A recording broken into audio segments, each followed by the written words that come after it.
Good afternoon, everyone. It is time for another TokYo-Yo review. So I'm trying to be a little more high energy this time. Today, we're going to be talking about our next yo-yo on the docket, which is the One Drop Top Deck. Let's get right into it.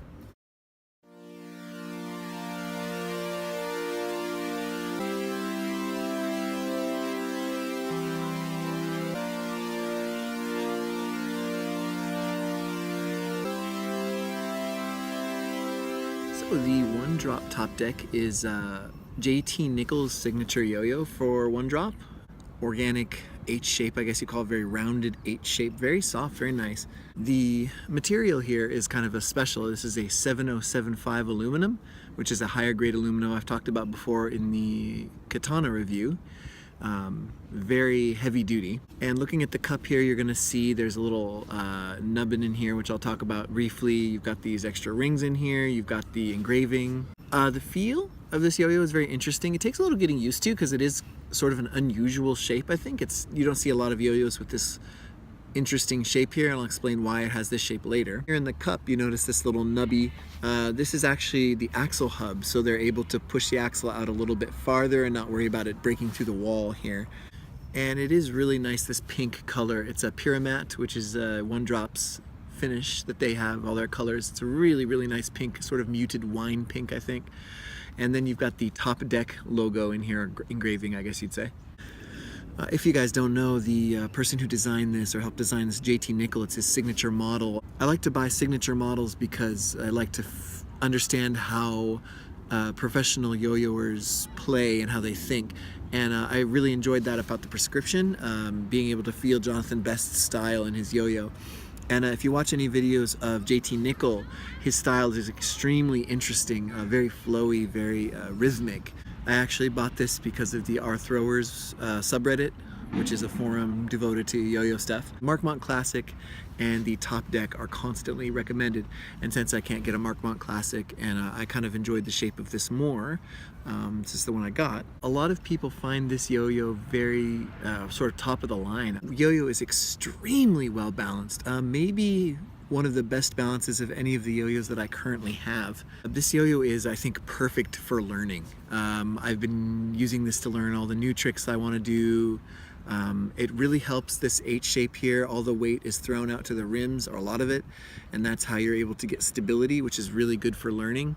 And also, because it has such rim weight, it spins for a long time, which of course helps you when you're struggling to learn something new. It's so well balanced. You really have to fight to make this thing tilt. It's pretty amazing for that. And like I said with the prescription review, the flow groove response is really incredible. And with this one, it's the same. Like, it just comes back to you strong every time. Even when your spin is almost dying, almost dead, as long as you give it a decent yank, it flies right back to you. Just the flow groove is an amazing amazing response, and it's the same here. This thing will come back to you no problem every time. When you look at the shape here, of course it's good for grinds, but you're also going to see that's a big catch zone. It slopes in really gently here, giving you a chance to get your string in there. This yo-yo is very, very smooth spinning, and it's also very quiet. This came with a One Drop 10 ball flat bearing, but you could probably see in here, this is a grooved bearing. I switched this out for a platinum. Sort of like I mentioned in the Space Cadet review, I got a platinum bearing from Spin Gear because they're nice. They just gave me a bearing because I was spending money on this, and I put that in, and it plays beautifully with a grooved bearing. I like the flat bearings, but for learning, I just wanted something that keeps the string in the center so I don't have to worry about anything else. I don't know if that actually helps or not, but it makes me feel better. 7075 is really, really special. I mentioned it in the Katana review. It's a very high quality aluminum, more than 6061, which is the normal aluminum that most yo-yos use. But this puts it to such good use. I think it puts it to a lot better use than many other yo-yos. 7075 aluminum, you can make it thinner, and so you're able to throw the weight out in different ways. And the walls of this are very thin. And actually what that lets them do is really control the shape a lot better. So that's how you're able to get a lot of this rim weight in this kind of almost bell shape, I feel like. And nice thing about 7075, it's really tough. It's light, as I mentioned, but it's very, very tough. So even if you ding it or you bang it on something, you're not going to see a lot of vibe or damage from it. I have bonked this on the floor a couple times when it was hanging off my belt, and it doesn't even have a scratch on it. It's pretty great. The price for this is a bit high, but I think for what it is, you definitely get a lot. I believe this retails for about 80 bucks or 90 bucks. I got it for about 90. I'll have to look up the price online, but I did buy it at full price here in Japan, and it was a little bit more expensive, but I've never regretted the purchase here. As far as this Yoyo's fingerspin game, it's not really designed for that, and it does have the engraving, as I mentioned. It controls really well, it's really quick, you can push it, it's smooth, just everything about it is really, really special. Let's get into the pros and cons of the one drop top deck here. It's fantastically stable, it's incredibly stable, maybe the most stable that I own currently. Also, as I mentioned, with the way that the weight is distributed, it's got extremely long spin times. So I know a lot of companies and people say it's got great spin times, it's got really stable, but I feel like this one really puts its money where its mouth is, for sure, with those 2 points. As I mentioned, it's great for learning. I'm just getting into Slack and stuff like that, and it's really helpful because not having to worry if it's gonna die or turn on me when I'm like looking up an element or when I'm kind of stuck somewhere. It's really nice to just be able to have something reliable. Because of the 7075, it's extremely durable, as I mentioned. It feels really different. It sounds really different when it's on the string too, spinning. Part of it is from the bearing, but this thing makes a really nice sound. And I think a lot of it comes from the way the cups are shaped. A similar throw that makes a similar sound is the Aviator 2 from Yoyo Factory. They seem to just sing on the end of the string, if that makes any sense.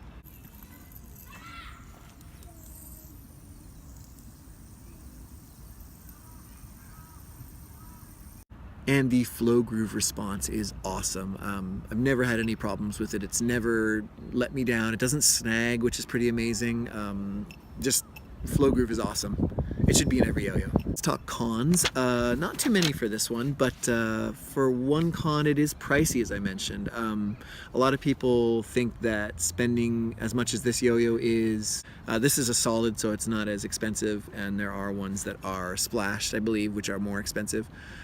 But most people expect to pay that much for a bimetal or something like that, and I feel like this performs as well as, if not better than, a lot of bimetals. And it does have the 7075, which I personally think is more important than bimetal. I think it's worth the price, but you do need to go into it knowing that it is a higher cost. And another con is the engraving. Now, I've talked about laser engravings. I'm not a huge fan unless it's done really well. I think that this one looks really nice. I think the kind of old Western look, and obviously it's to go with the name Top Deck, is really nice. But personally, I think it would look a lot better without it. And you can get this yo-yo without the engraving. A spin gear sometimes has a little bit more of a limited choice in colorways for some companies. So I just basically got what I thought was the coolest one they had, which was the pink. I think the one drop pink is really nice. So thanks for watching. Thanks for liking, commenting, and subscribing. I appreciate everybody who's been watching. I'm enjoying making these, and I hope you enjoy watching them. I love all the comments I get on Reddit and YouTube. Just keep them coming. Advice is great. Suggestions are awesome. Whatever you think, let me know. I'd love to hear it. Yeah, I think the one drop top deck will allow you to really shuffle through all your combos with ease. And I think it's a one ace you should always have up your sleeve.